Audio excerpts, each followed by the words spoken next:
Hello and welcome back to another one of my videos. Today we've got a 2008 Renault Scenic 2, I believe it is. It came in with a dead battery, and the reason for this video is just to show the importance of checking or confirming the repair afterwards.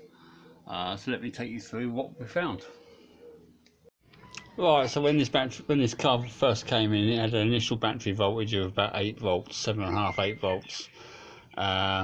We tried to charge it, it wouldn't charge, or it would charge for a little while, then it would quickly lose charge again. When we boost started it on the vehicle, the alternator was definitely charging then. It was over 14 volts, but even when the battery was dead flat, it was only charging amp wise with an amp clamp around these leads about 1 or 2 amps, so the battery was virtually taking nothing in at all. So we carried out the usual tests: voltage drop on the earths, voltage drop on the positive to the alternator. No faults were found there, so we swapped the battery out, and when we connected it up again and started it, we found that the battery or the alternator was overcharging. And I'll just show you that now. Right, so with the engine running, we have a battery voltage of 15.4 volts. Now remember, what loads you put on, you can put the heaters on, you can put the heated screens on, put anything else you like, put the headlights on. The voltage stays at 15.4 volts, and when you turn the loads off, it goes up to 15.6. So that's probably what cooked the battery in the first place. Right, and then once the engine's turned off again, it goes down to a nominal voltage of 12.79, 12.8. So I've ordered the alternator, and the alternator will be in tomorrow morning. So we'll get that swapped out and see what we have from there. Right, so we've taken the negative terminal off the battery and we've insulated that so it doesn't touch there. We've taken the single wire terminal off the alternator there, and the 13mm nut off the main B+ wire from that stud there, which is that one, and taking that off. Now we need to get the belt off. Right, so after a bit of a struggle we got the belt off. Now I've got to get the that top bolt up there undone, and then there's another bolt down below it, which you can see somewhere down there. I'll point it down there. Got to get those out, and then we should be able to pull the alternator out. Right, so once you've got the top bolt out, the top bolt out is this long one here, and you've got the securing bracket off, which goes across from the back of the alternator to the block. So once you've got the top one out, you can hinge the alternator forward so you can get to the bottom one, and once you've undone the bottom one, it won't come right out because it hits the chassis valve down there.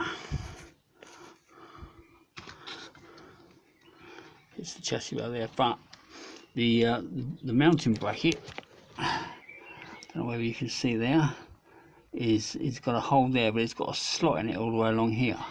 So once you get the bolt halfway out, it's just a case of levering the alternator forward, and it should come off the bracket. Right, and so Renault being Renault, once it's all free, there's no way you can get it out. It won't come up through the top along here, it's too wide. It won't come along here because the fan's in the way. So either we've got to move the engine back, or we've got to pull the front forward. Right. Right, so it seems you have to take the front bumper off, which is held in by a couple of little bolts down the side there. You've got 1, 2, 3, 4, 5 clips along the top, and you've got about 4 or 5 along the bottom, and then the bumper cover pulls off and then you have to take this part off here, which is held on by 5 Allen key bolts. Right, it's got a lot more involved than what I thought it would. So once we've taken the headlight out, which is held on by a bolt up here, a bolt here, and a couple of 10mm bolts underneath, then we can pull this frame forward, just hinge it forward because it's still held in by the other headlight. And you've got a big 13mm bolt up here and 2 more Torx down here, and then the front panel pulls forward off the radiator, so just so you can squeeze the alternator out of that gap. And here it is. So we've got to wait now till tomorrow to get the new one.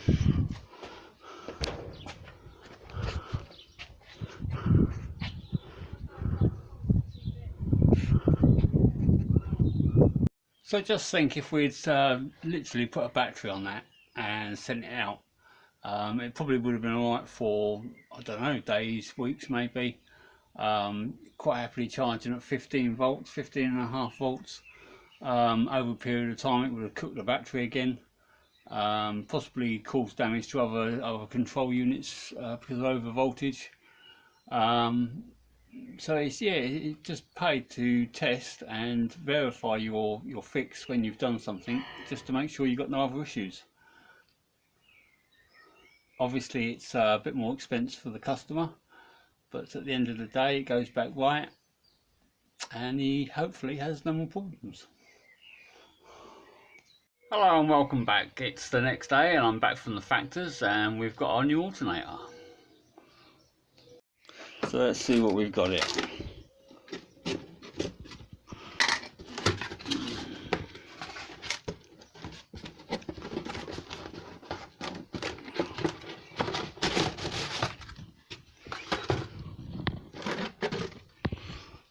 That looks promising.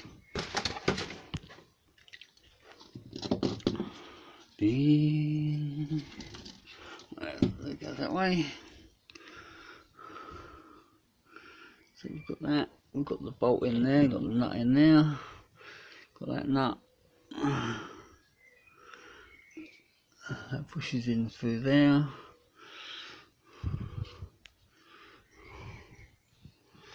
Lovely stuff. We've got that bracket on the back.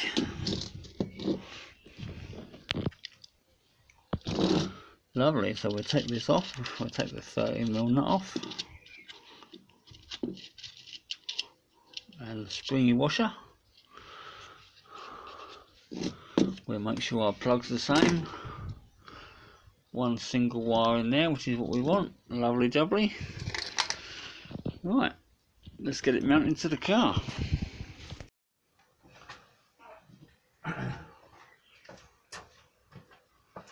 Right, let's squeeze this back down this little hole.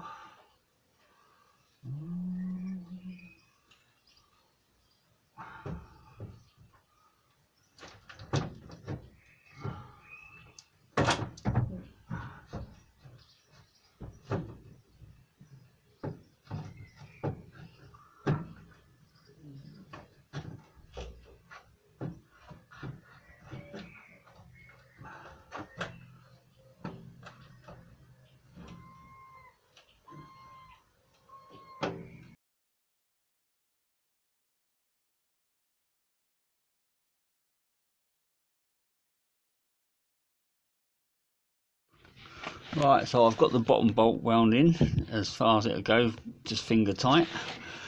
Now we need to lever that up, or lean it up, and put the top bolt in. So we'll do that next.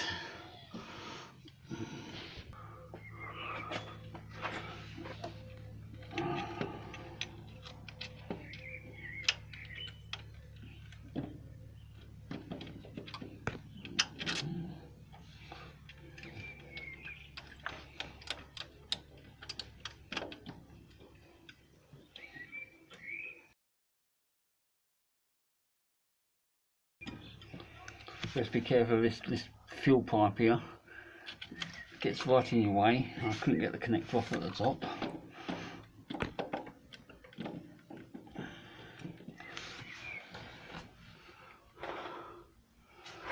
Right, so that's those two bolts in time for the time being. And the other thing I had to do was take off this wiring plug for the pressure sensor in the manifold, in case I snap the wire off. So I'll get those two tightened up and then I'll be back. Right, so the bottom one's done up. Now we'll just get this top one done up.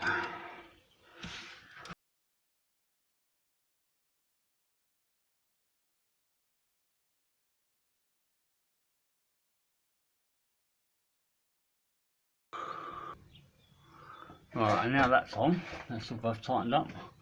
Now we've got to put our support bracket on, which goes from the back of the alternator to the block. That's it.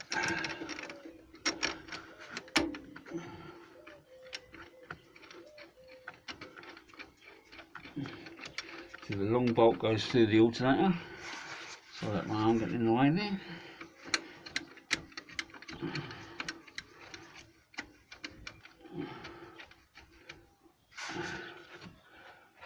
And we have a 13 or another 10mm bolt nut on the stud down there.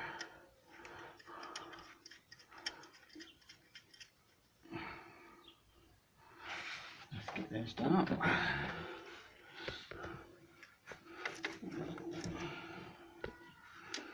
Everything gets in the way.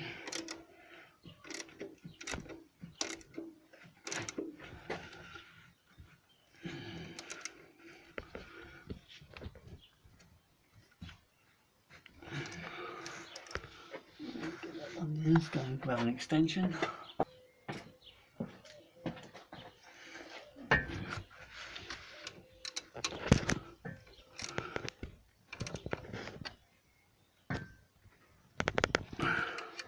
That's like that.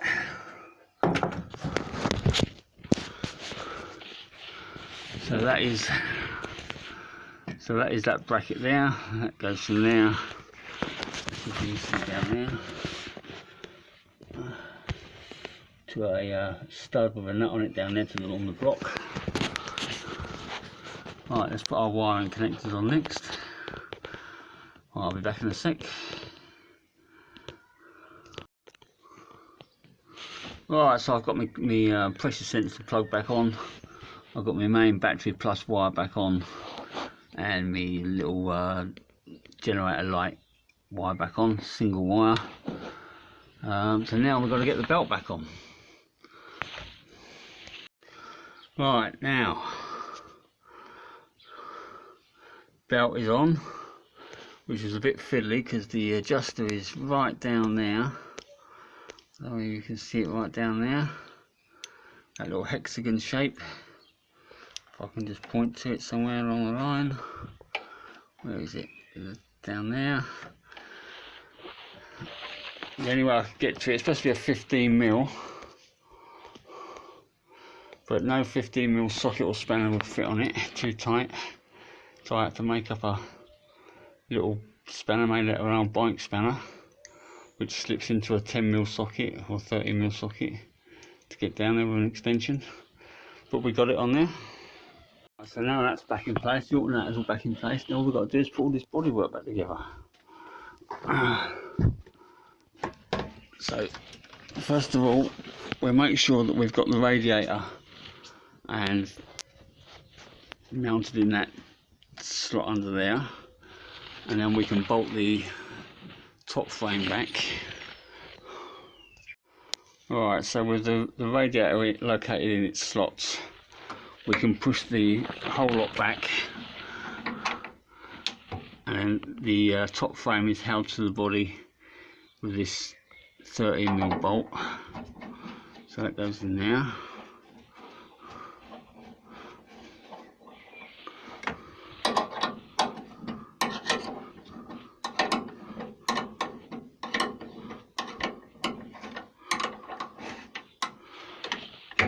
make sure that's pushed into place.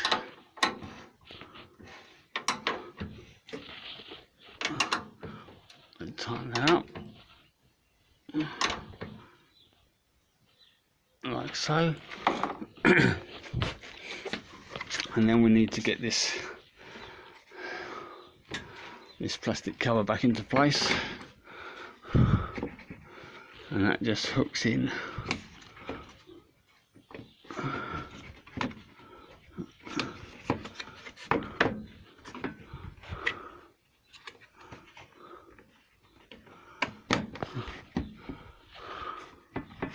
Hooks in like so. Not forgetting to get our bonnet catch in there.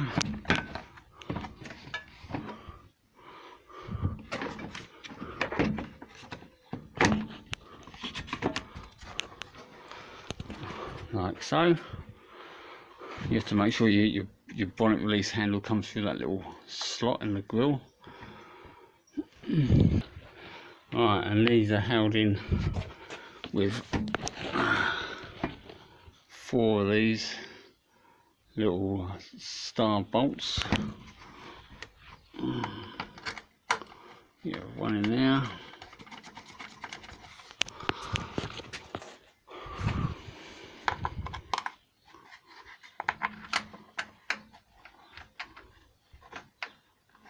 One in there.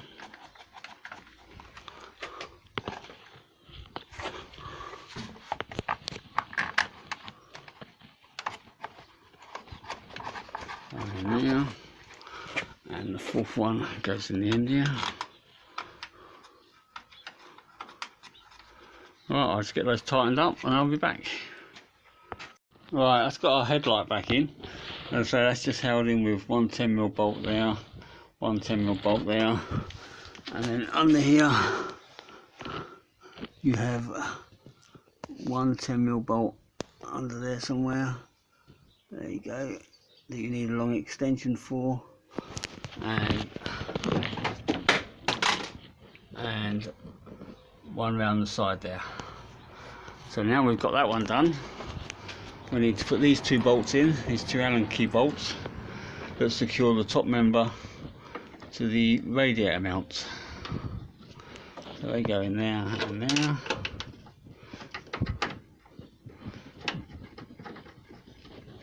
And I'll be back in a sec. Right, now all we've got to do is hook the front bumper back on. Alright, wish me luck with that. Right, so the bumper's all back on. Secure with its various fittings. 2 under that wheel arch, 2 under that wheel arch, 4 along the top here, and then about 6 along the bottom.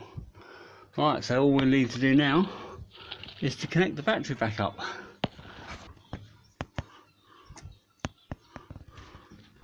We'll take that down there.